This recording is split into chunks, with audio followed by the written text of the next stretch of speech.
നമ്മുടെ ജീവിതത്തിലെ നമുക്ക് എപ്പോഴും പലപ്പോഴായിട്ട് ഒരുപാട് പ്രശ്നങ്ങൾ ഉണ്ടാവാറുണ്ട് അല്ലെ? മാനസികമായിട്ട് ബാധിക്കുന്ന കുറേ പ്രശ്നങ്ങൾ ഉണ്ടാവാറുണ്ട്. പലപ്പോഴും നമ്മൾ ചിന്തിക്കാറുണ്ട്, എന്നെ ഒന്നിനും പറ്റില്ല, അല്ലെങ്കിൽ എനിക്ക് എന്തൊക്കെയോ പ്രശ്നങ്ങളുണ്ട്, കുറേ എപ്പോഴും പേടിയാണ്, ദേഷ്യമാണ്, ഇങ്ങനത്തെ കുറേ കാര്യങ്ങൾ നമ്മൾ ചിന്തിക്കാറുണ്ട്. ഈ ചിന്തകളാണ് നമ്മളെ പലപ്പോഴും പല മാനസിക പ്രശ്നങ്ങളിലേക്കും കൊണ്ടുപോകാറ്. ചിലപ്പോൾ നമുക്ക് തോന്നും ഞാൻ നല്ലൊരു തോൽവിയാണ്, അല്ലെങ്കിൽ നല്ല പരാജയമാണ്. ചിലപ്പോൾ തോന്നും ബാക്കിയുള്ളവർക്കൊന്നും എന്നെ ഇഷ്ടമല്ല എന്നുള്ളത്. ഇങ്ങനെയുള്ള കുറേ ചിന്താരീതികൾ നമ്മൾ ദൈനംദിന കാര്യങ്ങളിൽ അല്ലെങ്കിൽ ദൈനംദിനമായിട്ട് നമ്മൾ യൂസ് ചെയ്യാറുണ്ട്. ഇങ്ങനത്തെ ചിന്താരീതികളെ ബെക്ക് എന്ന് പറയുന്ന ആരൻ ടി ബെക്ക് എന്ന് പറയുന്ന ഒരു പ്രശസ്ത സൈക്കോളജിസ്റ്റ് തരംതിരിച്ചിട്ടുണ്ട്. അത് നമ്മൾ എങ്ങനെ ചിന്തിക്കുന്നു എന്നുള്ളതാണ് നമ്മൾ ഇന്ന് ഡിസ്കസ് ചെയ്യാൻ പോകുന്ന വിഷയം.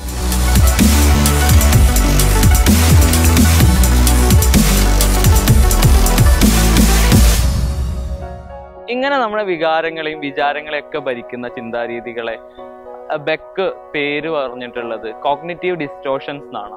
ഇതിൽ ആദ്യത്തെ ഒന്നാണ്, വളരെ ഇൻട്രസ്റ്റിംഗ് ആയിട്ടുള്ള ഒന്നാണ്, നമ്മളൊക്കെ ജീവിതത്തിൽ പലപ്പോഴും ചിന്തിച്ചിട്ടുള്ള രീതിയാണ് ഓൾ ഓർ നത്തിങ് എന്ന് പറയുന്ന ചിന്താരീതി.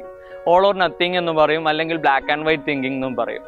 നമ്മൾ ജീവിതത്തിൽ പലപ്പോഴും ചില ആളുകളെ ഭയങ്കരമായിട്ട് കണ്ട് ഇഷ്ടപ്പെട്ടിട്ട് അവരോട് പരിചയപ്പെടണം എന്ന് വിചാരിച്ചിട്ടൊക്കെ ചെല്ലും. ഇങ്ങനെ ചെല്ലുന്ന സമയത്തായിരിക്കും അവരോട് അടുത്ത് സംസാരിക്കുന്ന സമയത്ത് അവരുടെ ചില സംസാര രീതികൾ, അല്ലെങ്കിൽ അവർ ചില കാര്യങ്ങൾ പറയുന്നതോ അല്ലെങ്കിൽ അവരുടെ ചില പെരുമാറ്റ രീതികൾ നമ്മുടെ എക്സ്പെക്റ്റേഷൻ അനുസരിച്ചേ ആയിരിക്കില്ല.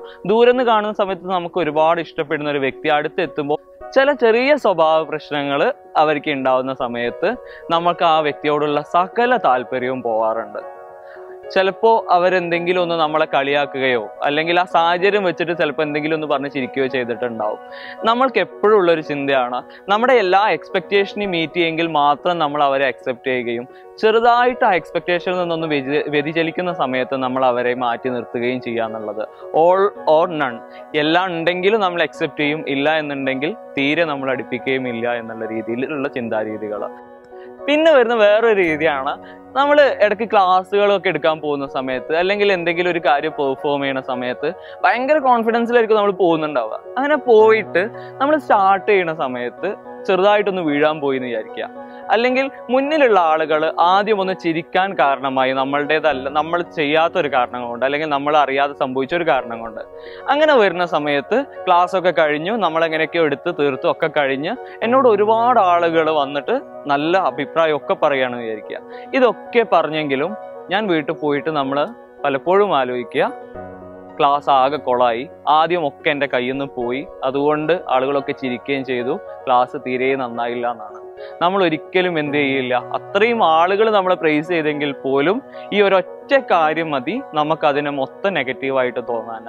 ഇതിനെയാണ് ഓവർ ജനറലൈസേഷൻ എന്ന് പറയുക. ഇതാണ് രണ്ടാമത്തെ ഒരു കോഗ്നിറ്റീവ് ഡിസ്റ്റോർഷൻ നമ്മൾ സ്ഥിരമായിട്ട് നമ്മുടെ ലൈഫിൽ ചെയ്യുന്നത്. വേറൊരു രസകരമായിട്ടുള്ള ഒരു കാര്യമാണ്, നമ്മുടെ ലൈഫിൽ നമ്മൾ സ്ഥിരം ചെയ്യാറുള്ള രസകരമായിട്ടുള്ള ഒരു കാര്യമാണ് നമ്മളെ പോസിറ്റീവ്സിനെ, അല്ലെങ്കിൽ നമുക്ക് ഒരുപാട് ഉണ്ടാവുക ശരിക്കും ഈ അനുഗ്രഹങ്ങളും പോസിറ്റീവ്സും ഒക്കെ ആയിരിക്കും കേട്ടോ, പക്ഷെ നമ്മൾ അതിനെ ഡിസ്ക്വാളിഫൈ ചെയ്യാറുണ്ട് പലപ്പോഴും. ഇപ്പോൾ ഒരു എക്സാമ്പിളായിട്ട് പറയുകയാണെങ്കിൽ, ഇപ്പോൾ ഒരു സൈക്കോളജിസ്റ്റ് ആണ്, അപ്പോൾ ദിവസവും കൺസൾട്ട് ചെയ്യാറുണ്ട്, ഒരുപാട് പേഷ്യൻസ് വരാറുണ്ട്, ഒരുപാട് മാനസിക പ്രശ്നങ്ങളുള്ളവരൊക്കെ വരാറുണ്ട്, ഇവരൊക്കെ സഹായിക്കാറുണ്ട്. അങ്ങനെ ഒരു 30 ദിവസം ഞാൻ മൊത്തത്തിൽ കൺസൾട്ട് ചെയ്തു എന്ന് വിചാരിക്കുക. ഈ 30 ദിവസത്തിന്റെ ഇടയിൽ ആദ്യത്തെ ഒരാഴ്ച എനിക്കൊരു പ്രശ്നം ഉണ്ടായി, ഒരു കേസ് വന്നു, എനിക്ക് സഹായിക്കാൻ പറ്റിയില്ല, അയാൾ ദേഷ്യം പിടിച്ചു പോയി. അങ്ങനെ രണ്ടാമത്തെ ആഴ്ചയും ഇതേപോലെ ഒരു സംഭവം ഉണ്ടായി, മൂന്നാമത്തെ ആഴ്ചയും ഉണ്ടായി, നാലാമത്തെ ആഴ്ചയും ഉണ്ടായി. അപ്പൊ ഈ നാലാമത്തെ ആഴ്ച ഉണ്ടായപ്പോൾ സ്വാഭാവികമായിട്ടും ഞാൻ ചിന്തിക്കുക, എനിക്ക് എപ്പോഴും ഇങ്ങനെയാണ്, അഥവാ എനിക്ക് ഇതേപോലെ പ്രശ്നം കഴിഞ്ഞ ആഴ്ചയുണ്ടായി, അതിന്റെ മുമ്പത്തെ ആഴ്ചയുണ്ടായി, അതിന്റെ മുൻപത്തെ ആഴ്ചയുണ്ടായി. പക്ഷെ സത്യത്തിൽ ഞാൻ അവിടെ ചിന്തിക്കാതെ പോകുന്നൊരു കാര്യമുണ്ട്, 30 ദിവസത്തിൽ 4 ദിവസം മാത്രമേ എനിക്ക് പരാജയം ഉണ്ടായിട്ടുള്ളൂ അല്ലെങ്കിൽ എനിക്ക് പ്രശ്നം ഉണ്ടായിട്ടുള്ളൂ. അതിനേക്കാൾ അപ്പുറത്ത് 24 ദിവസവും ഞാൻ വളരെ നന്നായിട്ട് വളരെ എഫക്റ്റീവായിട്ട് കൺസൾട്ട് ചെയ്തിട്ടുണ്ട് എന്നുള്ളൊരു കാര്യം ഞാൻ മനഃപൂർവ്വം മറക്കുകയാണ്. ഇതിനെയാണ് ഡിസ്ക്വാളിഫൈയിങ് ദ പോസിറ്റീവ് എന്ന രീതിയിൽ ബെക്ക് പറഞ്ഞിട്ടുള്ളത്. നമ്മളുടെ പോസിറ്റീവായിട്ടുള്ള ആസ്പെക്റ്റുകളൊക്കെ നെഗറ്റീവായിട്ടുള്ള ആസ്പെക്റ്റുകളെക്കാൾ എണ്ണം കൂടുതലാണെങ്കിൽ പോലും നമ്മൾ അതിനെ ഡിസ്ക്വാളിഫൈ ചെയ്യും. നമ്മൾ ചിന്തിക്കാൻ എപ്പോഴും എടുക്കുകയും നമ്മൾ എപ്പോഴും ഓവർ തിങ്കിങ് ചെയ്യാൻ യൂസ് ചെയ്യുന്ന കണ്ടന്റ് എപ്പോഴും നമ്മൾക്ക് സംഭവിച്ചുള്ള നെഗറ്റീവ് കണ്ടന്റ് ആയിരിക്കും. ഇത് വളരെ രസകരമായിട്ടുള്ളൊരു സാധനമല്ലേ? നമ്മളുണ്ടല്ലോ, നമുക്ക് നമ്മുടെ ഭാവി അറിയാൻ ഭയങ്കര താല്പര്യമാണല്ലോ. നമ്മൾ ചില ആളുകളെ കാണാൻ പോവാറുണ്ട്, ചിലപ്പോൾ ചില ആളുകൾ ഇപ്പോൾ ഹസ്തരേഖ ശാസ്ത്രം ഇങ്ങനത്തെ കാര്യങ്ങളൊക്കെ നോക്കി പോവാറുണ്ടല്ലോ. നമുക്ക് ഭാവിയിൽ എന്താ നടക്കാൻ പോകണമെന്ന് അറിയാൻ ഭയങ്കര താല്പര്യമാണ്. പക്ഷെ ചില സമയത്ത് ഈ പറയുന്ന ശാസ്ത്രങ്ങൾ അല്ലെങ്കിൽ ഈ പറയുന്ന ഭാവി പ്രവചിക്കുന്ന ആളുകളെക്കാളൊക്കെ നന്നായിട്ട് നമ്മൾ ഭാവി പ്രവചിക്കാറുണ്ട്. എങ്ങനെയാന്ന് ചോദിച്ചു കഴിഞ്ഞാൽ അതും നെഗറ്റീവായിട്ടാണ് നമ്മൾ പ്രവചിക്കാറ് എന്നുള്ളത് മാത്രം. അങ്ങനെ ഒരു കാര്യം മാത്രമേ അതിൽ പ്രശ്നമായിട്ടുള്ളൂ. നമ്മൾ ഒരു ഇന്റർവ്യൂക്ക് പോകുന്നതിനെ കുറിച്ച് നമ്മളിങ്ങനെ ചിന്തിക്കുമ്പോണ്ടല്ലോ, നമ്മൾ ചിന്തിക്കുക കഴിഞ്ഞ ഇന്റർവ്യൂക്ക് പോയ സമയത്ത് എനിക്ക് എന്തോ ഇംഗ്ലീഷ് നന്നായിട്ട് സംസാരിക്കാൻ കഴിയായിട്ടോ, അല്ലെങ്കിൽ അയാളുടെ എന്തോ ഒരു ക്വസ്റ്റ്യൻ എനിക്ക് ആൻസർ ചെയ്യാൻ കഴിയായിട്ടോ ആ ജോലി പോയിട്ടുണ്ടാവാം. പക്ഷെ ഞാൻ ചിന്തിക്കുക ഇനി വരുന്ന ഇന്റർവ്യൂവും ഇതുപോലൊക്കെ തന്നെയാണ്, എനിക്ക് അതും കിട്ടാൻ പോകുന്നില്ല എന്നുള്ളതാണ്. ഇങ്ങനെ ഭാവി പ്രവചിക്കുന്ന കാര്യത്തിൽ പലപ്പോഴും നമ്മൾ നല്ല മിടുക്കും കാണിക്കാറുണ്ട്. അത് നമ്മളെ നന്നായിട്ട് വിഷമത്തിലേക്ക് എത്തിക്കാറുമുണ്ട്. പല ഓപ്പർച്യൂണിറ്റീസും നമ്മുടെ ജീവിതത്തിൽ നിന്ന് നഷ്ടപ്പെടുത്താറുണ്ട്. ഇതിനെയാണ് ബെക്ക് ഫോർച്യൂൺ ടെല്ലിംഗ് എന്ന് പറഞ്ഞിട്ട് ഐഡന്റിഫൈ ചെയ്തിട്ടുള്ളത്. പിന്നെ നമ്മുടെ ജീവിതത്തിൽ എപ്പോഴും സംഭവിക്കാറുള്ള ഒരു പ്രധാനപ്പെട്ട ഒരു പ്രശ്നമാണ് നമ്മുടെ ചില ഇമോഷൻസ് വെച്ചിട്ട് നമ്മുടെ റിയാലിറ്റീനെ നമ്മൾ റീസൺ ചെയ്യാറുണ്ട്, അല്ലെങ്കിൽ നമ്മുടെ റിയാലിറ്റിയെ നമ്മൾ ജഡ്ജ് ചെയ്യാറുണ്ട്, അല്ലെങ്കിൽ വേറൊരാളെ കുറിച്ച് നമ്മൾ ജഡ്ജ് ചെയ്യാറുണ്ട്. അതിലൊരു പ്രധാനപ്പെട്ട ഒരു കാര്യമാണ്, അപ്പോൾ ഞാൻ ഒരുപാട് സ്നേഹിക്കുന്ന എൻ്റെ സുഹൃത്തിനോട്, അല്ലെങ്കിൽ ഞാൻ ഒരുപാട് സ്നേഹിക്കുന്ന എൻ്റെ ലൈഫ് പാർട്ട്ണറോട് എനിക്ക് നല്ല പൊസസീവ്നെസ് ഉണ്ടെന്ന് വിചാരിക്കുക. ആ പൊസസീവ്നെസ്സിൻ്റെ ആയിട്ടുള്ള പ്രശ്നങ്ങളും ഇടയ്ക്ക് ഉണ്ടാവാറുണ്ട്. ചിലപ്പോൾ അയാൾ വേറെ വല്ലവരോടൊക്കെ സംസാരിക്കുന്നതാണ് എനിക്ക് നല്ല കുശുമ്പൊക്കെ തോന്നാറുണ്ട്. പക്ഷെ ഈ പൊസസീവ്നെസ് ഞാനിങ്ങനെ കാണിക്കുകയും അതിൻ്റെ പ്രശ്നങ്ങൾ വല്ലപ്പോഴും ഉണ്ടാവുകയും ചെയ്യുന്ന സമയത്ത് അതിൻ്റെ ഒരു ഇമോഷനാണല്ലോ, ആ ഇമോഷൻ വെച്ചിട്ട് അയാൾക്ക് എന്നോട് ഇഷ്ടം കുറയുന്നുണ്ട്, അല്ലെങ്കിൽ അയാൾക്ക് ഇപ്പം അയാൾ എന്തെങ്കിലും ഒരു കാര്യത്തിൽ എന്നിൽ നിന്ന് അറ്റൻഷൻ പോകുമ്പോഴോ വേറെ എന്തെങ്കിലും കാര്യങ്ങളും മുഴുകുന്ന സമയത്തോ എന്നോട് ഇപ്പം എന്തോ ഒരു ഇഷ്ടക്കുറവുണ്ട്, അതെൻ്റെ പൊസസീവ്നെസ് കൊണ്ടാണെന്നുള്ള രീതിയിൽ നടക്കുന്ന സംഭവങ്ങളെ, ജീവിതത്തിൽ നടക്കുന്ന ചെറിയ ചെറിയ വ്യതിയാനങ്ങളെ എൻ്റെ ഇമോഷൻസിനെ അല്ലെങ്കിൽ എൻ്റെ നെഗറ്റീവ് ഇമോഷൻസിനെ വെച്ചിട്ട് ജഡ്ജ് ചെയ്യുകയും ആ ഒരു രീതിയിൽ ഈ റിലേഷൻസിൽ വിള്ളലേൽപ്പിക്കാറും നമ്മൾ പലപ്പോഴും ചെയ്യാറുണ്ട്. ഇതിനെയാണ് ഇമോഷണൽ റീസണിങ് എന്ന് പറയുക. എൻ്റെ ഇപ്പോൾ ഉള്ള ഇമോഷൻ അല്ലെങ്കിൽ എനിക്ക് ഇടയ്ക്ക് ഉണ്ടാകുന്ന ചില നെഗറ്റീവ് ഇമോഷൻസ് വെച്ചിട്ട് റിലേഷൻസിനെ മുഴുവനായിട്ട് ജഡ്ജ് ചെയ്യുക, അല്ലെങ്കിൽ റിലേഷൻസിൽ വരുന്ന പ്രോബ്ലംസ് മൊത്തം അത് കാരണമാണെന്ന് പറയുക. ഇല്ലെങ്കിൽ എനിക്കൊരു കുറ്റബോധം ഉണ്ടെന്നുണ്ടെങ്കിൽ, എന്തെങ്കിലും ചെയ്ത കാര്യത്തിൽ കുറ്റബോധം ഉണ്ടെന്നുണ്ടെങ്കിൽ ഞാൻ മൊത്തമായിട്ട് ഒന്നിനും പറ്റാത്തവനാണെന്നുള്ള രീതിയിലേക്ക് എന്നെ തന്നെ ജഡ്ജ് ചെയ്യുക. ഈ രീതിയിലുള്ള ചിന്താരീതിയാണ് ഇമോഷണൽ റീസണിങ് എന്ന് പറയുക. നമ്മൾ പലപ്പോഴും ഉണ്ടല്ലോ നമ്മുടെ ചിന്തയിൽ ചില വാശികൾ പോലെ ചില സ്റ്റേറ്റ്മെന്റ്സ് കൊണ്ടുവരാറുണ്ട്.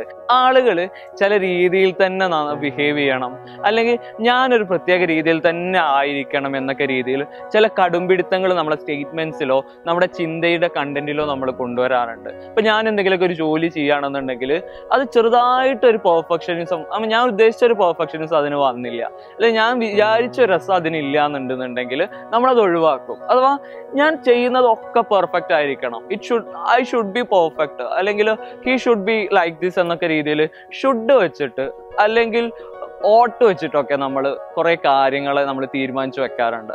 അത് അങ്ങനെ തന്നെ ആയാലേ നമ്മൾ ഹാപ്പി ആവുള്ളൂ. ഇല്ല എന്നുണ്ടെങ്കിൽ നമുക്ക് ഭയങ്കര ഡിസാറ്റിസ്ഫാക്ഷൻ വരും. നമ്മൾ അതിനെക്കുറിച്ച് തന്നെ ആലോചിക്കുകയും ചിലപ്പോൾ ആ പറയുന്ന വ്യക്തിയെ അല്ലെങ്കിൽ ആ പറയുന്ന സാഹചര്യത്തിന് ഞാൻ മാറ്റി നിർത്തുകയോ ഒഴിവാക്കുകയോ വീണ്ടും വീണ്ടും ചെയ്യാൻ ശ്രമിക്കുകയൊക്കെ ചെയ്യാറുണ്ട്. ഈ രീതിയിലുള്ള ചിന്താരീതിയാണ് ഷുഡ് സ്റ്റേറ്റ്മെന്റ്സ് എന്ന് പറഞ്ഞിട്ട് ബെക്ക് ഐഡന്റിഫൈ ചെയ്തിട്ടുള്ളത്. പറഞ്ഞ കുറേ സംഭവങ്ങൾ പറഞ്ഞല്ലോ, ഇപ്പൊ കുറേ പേരുകൾ പറഞ്ഞു. ഈ പറയുന്ന ചിന്തകളൊക്കെ നമ്മൾ ചിന്തിക്കാറുണ്ട്. ഇതിൽ ഏതെങ്കിലും ഒന്നെങ്കിലും നമ്മൾ ചെയ്യാറുണ്ട്.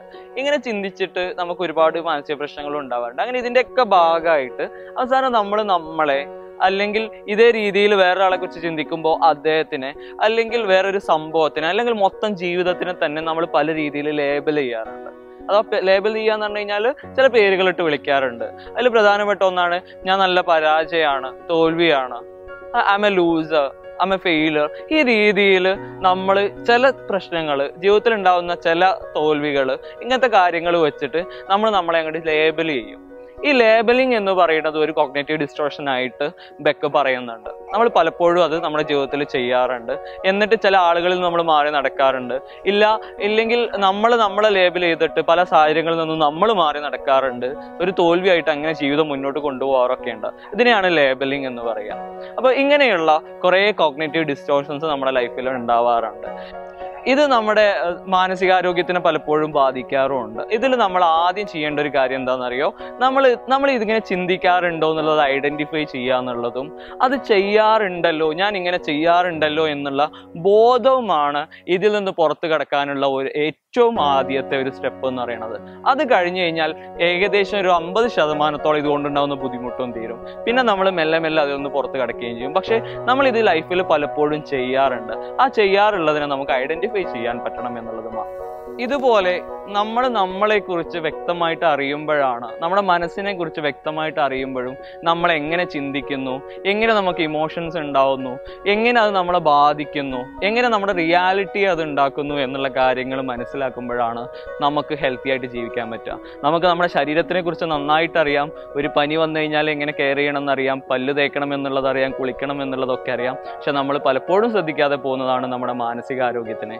അതിനെക്കുറിച്ച് നമ്മൾക്ക് നല്ല നോളജ് ഉണ്ടാവുക എന്നുള്ളത് ഏറ്റവും പ്രധാനമായിട്ടുള്ള ഒരു കാര്യമാണ്. സൈക്കോളജിയുമായി ബന്ധപ്പെട്ടുള്ള കൂടുതൽ വീഡിയോകൾ കാണുന്നതിന് വേണ്ടിയും കൂടുതൽ കാര്യങ്ങൾ അറിയുന്നതിന് വേണ്ടിയും ഞങ്ങളുടെ ലേൺ ഓൾ സബ്സ്ക്രൈബ് ചെയ്യുക. ഇനിയും പുതിയൊരു വീഡിയോയുമായിട്ട് വീണ്ടും കാണാം. ബൈ.